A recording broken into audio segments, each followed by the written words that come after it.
বিদ্যাপীঠে আমরা পড়েছি, ছাত্রগ্রামে থেকে জীবন শুরু করেছি। চণ্ডীদাস বিদ্যাপীঠে আমরা পড়েছি, ছাত্রগ্রামে থেকে জীবন শুরু করেছি। এখানে আমরা সবকটা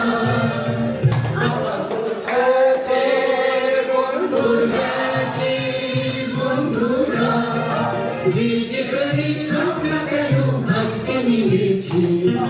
চণ্ডীদাস বিদ্যাপীঠে আমরা পড়েছি, ছাত্রগ্রামে থেকে জীবন শুরু করেছি।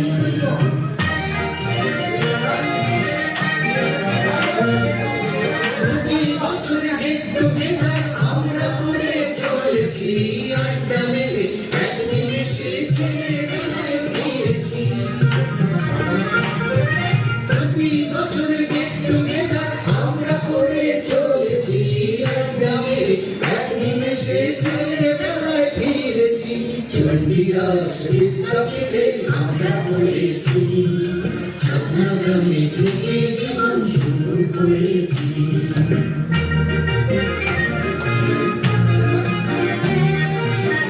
হারানো দিনের কথা যত একজোট হলে কলঙ্কিত, হারানো দিনের কথা যত একজোট হলে কলঙ্কিত।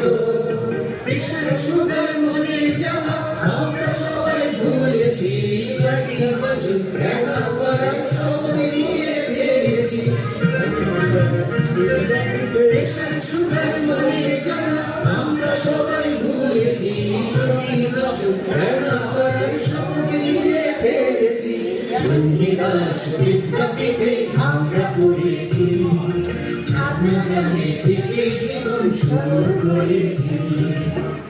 এখানে আমরা সবকটা আঠাত্তর ব্যাচের বন্ধুরা, যে যেখানে থাক না কেন আজকে মিলেছি। চণ্ডীদাস বিদ্যাপীঠে আমরা পড়েছি, ছাত্রগ্রামে থেকে জীবন শুরু করেছি। Thank you, thank you. তোকে কেউ বলি তোকে বলছে ध्यान से सुनना था सब कुछ। हमारे को हिंदी इंग्लिश में 2017 আমি কলকাতায় আসতাম, তো জয়দীপ, আমি, স্বপ্না আর কে ছিল, 3-4 জন আমরা দেখা করতাম রেগুলার। তারপরে ওখানে কথা হলো কি একটা হোয়াটসঅ্যাপ গ্রুপ বানানো যাতে নম্বরে, এই দায়িত্বটা জয়দীপকে দিয়েছিল। জয়দীপ এক এক করে অ্যাড করে এই গ্রুপটা বানিয়েছে, চণ্ডীদাস 78 নামটা ওই দিয়েছিল। তুই দিয়েছে কি? ওই দিয়েছিল। তারপরে ওটা একে একে এক একটা সঙ্গে সবাইকে অ্যাড করে আমার আমার একটা অভ্যাস ছিল, আমি যতবার কলকাতা আসতো মোটামুটি বছরে একবার, আমি আসবার আগে জয়দীপকে, স্বপনকে আমাদের ডার্লিং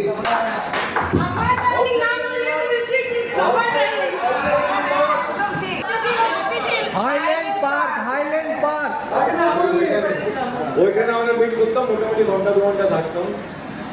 তো তখন একটা ইয়ে হলো কি ওই গ্রুপ বানানোর হয়ে গেল। তারপরে 2022 একটা প্রপোজাল আসলো কি ভাই আমরা একটা, তার আগে অ্যাকচুয়ালি আমাদের কোনো জুনিয়র ব্যাচ করেছিল ছাত্রদের। মুনি কোন জায়গায় গেল? 85 ব্যাচ। এখানে একটা গেট টুগেদার করেছিল সুলতানের লজে।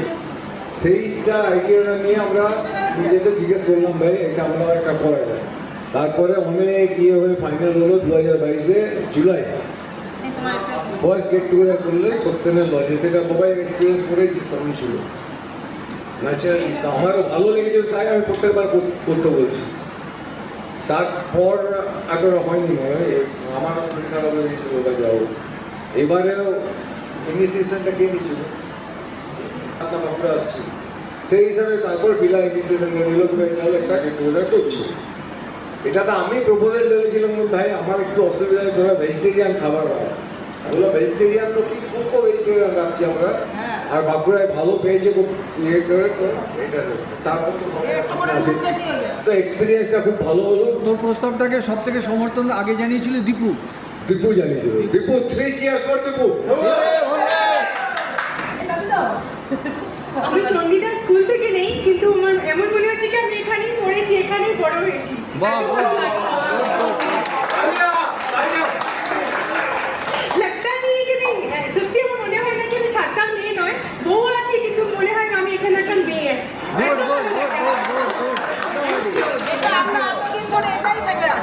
আমি 10 মিনিট ধরে বললাম কি 1 মিনিটও না বললে প্রথমে এখানে আমাদের যত বন্ধু এবং বন্ধু স্ত্রীরা এসেছে প্রত্যেককে আমি আমার একদম বুকের অন্তঃস্থল থেকে আমি প্রত্যেককে আমি ধন্যবাদ জানাই।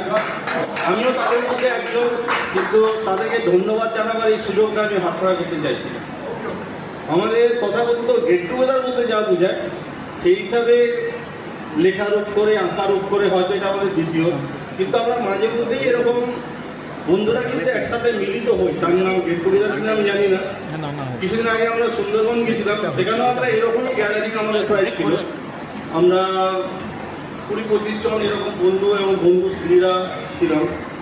বন্ধুরা তো আমরা মিলিত হই, তাদের জন্য তো ঠিকই আছে, ভালো লাগার ব্যাপার আছে, কিন্তু আমাদের সাথে আমাদের যেসব বন্ধুদের স্ত্রীরা সঙ্গ দেয় তাদেরকে আমি আরও বেশি করে ধন্যবাদ জানাবো যে আমাদেরকে ফুল ফেজে এরকম জায়গাতে অংশগ্রহণ করতে তারা সাহায্য করে। আমরা খুব ভালো লাগবে যদি আমাদের আরও যেসব বন্ধুরা আমাদের গ্রুপে আছে তাদেরকে সবাইকে যদি আমরা আমাদের গ্রুপের মধ্যে পাই, আমাদের কোনো প্রোগ্রামের মধ্যে পাই, তাহলে ব্যাপারটা আরও বড় করে হবে এবং আরও ভালো লাগবে সবাইকে। একটাই দুঃখের ব্যাপার, আমার আলাদা করে কোনো এক্সট্রা ক্যারিকুলার কোনো কিছু আমার মধ্যে নেই। না পারি আমি গান করতে, না পারি আমি আবৃত্তি করতে, না পারি আমি কোনো সঞ্চালকতা করতে। সেই জন্য আমার একটা ক্ষোভ আছে, তো সেটা হয়তো আমার মিসেস কিছুটা হয়তো এগোতে পারে, জানি না, দেখেছি কখন। তো তাকে আমি একটু অনুরোধ করবো 2-4 কথা বলার জন্য। আরে না, কি দিয়ে সে শুরু করবো আমি সেটা নিজেই বুঝতে পারছি না, কিন্তু আমি ছাতনায় অনেক ছোটতে এসেছি, কারণ আমার মামা বাড়ি যেহেতু ছাতনায়, কারণ একদম ছোট থেকে আমার প্রতাপদা বলো, বিলাদা বলো, দীপমা বলো, এদেরকে আমি ছোট থেকে গোপনদা বলো, এদেরকে সবাইকে আমরা চিনি, বাপিদা, সবাইকে চিনি। এরা আমাকে একদম ছোট থেকেই দেখছে, কিন্তু এই বিয়ের পর যখন সবাই এই গেট টুগেদারটা শুরু হলো তখন ওদের মাঝখানে আমাকে আমি ওদের বন্ধু হিসাবেই ভেবে নিই, কারণ ওদেরকে ছাড়া আমি মানে কি বলবো, অসম্পূর্ণ হয়ে যাই একদম। আমার নিজেদের, আমি অনেক ছোটতে বিয়ে হয়েছে, আমার 21 বছরে বিয়ে হয়ে গেছে, কিন্তু আমার কোনো মানে কাছেপাড়ায় আমার সব বন্ধু বান্ধব সবাই আছে, কিন্তু আমি ওদের সাথে কোনোদিন গেট টুগেদার করার সুযোগ পাইনি। সেটা এখন এদের সাথে করে আমি আমার নিজের কি বলবো ইচ্ছেটা পূরণ করা হচ্ছে। আমার খুব ভালো লাগছে, এটা যেন প্রত্যেক বছর চলতে থাকে, আমরা প্রত্যেক বছর যেন মিলিত হতে পারি। আর একটা আমি দিয়ে দিচ্ছি, আমার নভেম্বরে বিবাহ বার্ষিকী, সবাই যেন প্রস্তুত থাকবে। 26শে নভেম্বর আমরা প্রত্যেককে যেন দেখতে চাই, আর নো গিফট। আর একটা ছোট কথা বলে আমি মঞ্চ থেকে নামতে চাইছি, সেটা হচ্ছে আমাদের গ্রুপটার নাম চণ্ডীদাস 78। এটা অ্যাকচুয়ালি চণ্ডীদাসের মাধ্যমিক 78 এই গ্রুপটা ধরেই গ্রুপটা বানানো হয়েছিল। আমি 2-1বার প্রস্তাবটা রেখেও ছিলাম, আমাদের গ্রুপের মধ্যে চণ্ডীদাসের স্কুলের স্টুডেন্ট নয় এরকম বন্ধু বান্ধবীরাও আমাদের গ্রুপের মধ্যে আছে। আমি একটা প্রস্তাব রাখছি, আমাদের গ্রুপটার নাম যেহেতু চণ্ডীদাস 78, আমাদের গেট টুগেদারের এই ফেস্টুনগুলোতে বা যে ব্যানারগুলো টাঙানো হয় তাতে যদি এর প্রত্যেকে চণ্ডীদাস 78 হোয়াটসঅ্যাপ গ্রুপ এই নামটা লেখা হয়, তাহলে আমার মনে হয় আমাদের সাথে অন্য স্কুলের যেসব বন্ধু বান্ধবীরা আছে তারাও নিজেদেরকে এর সাথে একাত্ম হতে পারে। পিছনে ছবিটা রয়েছে টাঙানো, এটা আমাদের আগের গেট টুগেদারের ছবি। এবারে আমাদের যে গেট টুগেদার হলো, আশা করি পরের গেট টুগেদারে সেই ছবি আমরা দেখতে পাবো। সবাইকে সুস্থ থাকার, ভালো থাকার, পরের বছরের আশায় থাকার এই আবেদন জানিয়ে আমি শেষ করছি।